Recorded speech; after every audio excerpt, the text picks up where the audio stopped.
السلام عليكم. اليوم في تطور خطير حصل بين العلاقات السورية واللبنانية. يعني الحقيقة ما حدا كان متمني هذا التطور يصير أو هاي الأحداث توصل لهاي المرحلة. يعني هو تطور له علاقة بالعلاقة بين الحكومة السورية وحزب الله. حزب الله يعني عمل مشكلة، أو المشكلة اللي صارت هلأ سببها إنه في صواريخ لسوريا هربها حزب الله بعد سقوط النظام البائد. يعني بالفترة هاي اللي صار فيها فوضى قدر يهرب صواريخ إلى سوريا لا لبنان. طبعا هاي الصواريخ صواريخ يعني مهمة، مو صواريخ يعني عادية، مو صواريخ كاتيوشا، صواريخ ممكن توصل لمدينة دمشق وتوصل لحمص.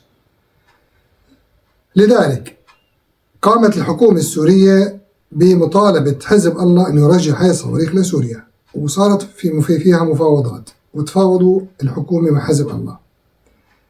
اليوم عم يتم الإعلان من قبل مصادر لبنانية أنه هاي المفاوضات وصلت لطريق مسدود بين الحزب وبين الحكومة. الحزب مو قبلاني ويرجع هاي الصواريخ لسوريا. طبعا الموضوع ما هو موضوع سهل، هذا راح يدخل العلاقات اللبنانية السورية بحالة توتر، وممكن يعني توصل المسألة لمسألة حرب. يعني ممكن تضطر الحكومة السورية تعمل حرب مع لبنان، أو هي مو يعني خلينا نقول مو مع الحكومة اللبنانية، مع حزب الله مشان ترجع هاي الصواريخ. اللبنانيين عم يحكوا، طبعا في مصادر لبنانية، مصادر حزب الله، عم يحكوا انه الحكومة السورية عم تحشد على الحدود اللبنانية السورية قواتها من اجل الدخول للبنان ومحاربة حزب الله. هاي مصادر حزب الله مو مصادر الحكومة. طيب هلا يعني الموضوع ما موضوع سهل، موضوع او خاصة انه نحن عم نسمع كل يوم انه الامريكان عم بيعدوا بعد تنازلي من أجل ضرب إيران. المنطقة كلها بحالة توتر. ترامب أعطى ضوء أخضر للحكومة السورية أنه تفوت على لبنان وتلاحق حزب الله وتجيب الصواريخ، وبالأحرى بده كمان ينهي وجود حزب الله العسكري من لبنان. يعني الوضع رايح نحو توتر أكثر، نحو التصعيد. الخوف الأكبر طبعا إنه يعني المنطقة تدخل بهاي المتاهة. موضوع مو سهل، يعني مجرد دخول سوريا يعني بهاي المعركة إحنا يعني ما بنعرف وين ممكن تودي، يعني لوين ممكن توصل وشو ممكن يصير نتائجها. طبعا مثل ما حكيت أمريكا راح تضرب إيران.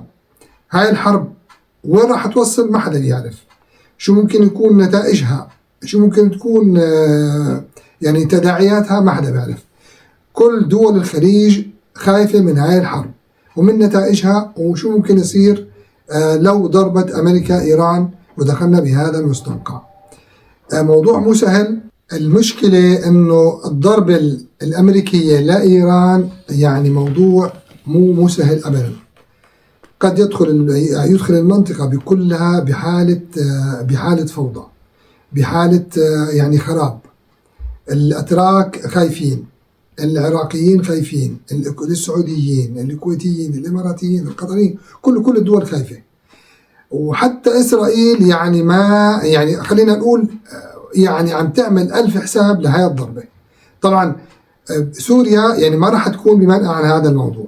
هلا انت انه ندخل بهذا يعني بهاي الدوامه او بهاي المعركه مع لبنان كمان، هذا شيء تطور خطير، تطور ما حدا بيتمناه. احنا كنا نتمنى انه العلاقه بين لبنان وسوريا تروح باتجاه العلاقات الاخويه والوديه. ما بدنا اي حرب بين سوريا وبين لبنان. الشارع من اول ما اجى حكى بشكل واضح، احنا بدنا علاقه ود ومساواة مع اللبنانيين، ما بدنا العلاقة تكون مثل ما كانت أيام النظام البائد اللي كان هو مهيمن ومسيطر على لبنان. هاي كل التطمينات اللي قدمها الشرع للحكومة اللبنانية إلى الآن يعني بعدها ما أخذت مجراها بشكل صحيح. اليوم يعني نتمنى انه ما يعني تتجه الامور بهذا بهذا الاتجاه وهذا التصعيد. واحنا يعني بكل صراحه الواحد عم يعني لازم نكون يعني مثل ما نقول نحط ايدنا على قلبنا مشان موضوع الحرب اللي راح تشنها امريكا على ايران. طبعا امريكا من مصلحتها انه تتخلص من حزب الله يعني بلبنان. طبعا هي اذرع بيسموها اذرع ايران منطقتنا العربيه. نتمنى يعني اليوم انه ما توصل لهي النتائج، وان شاء الله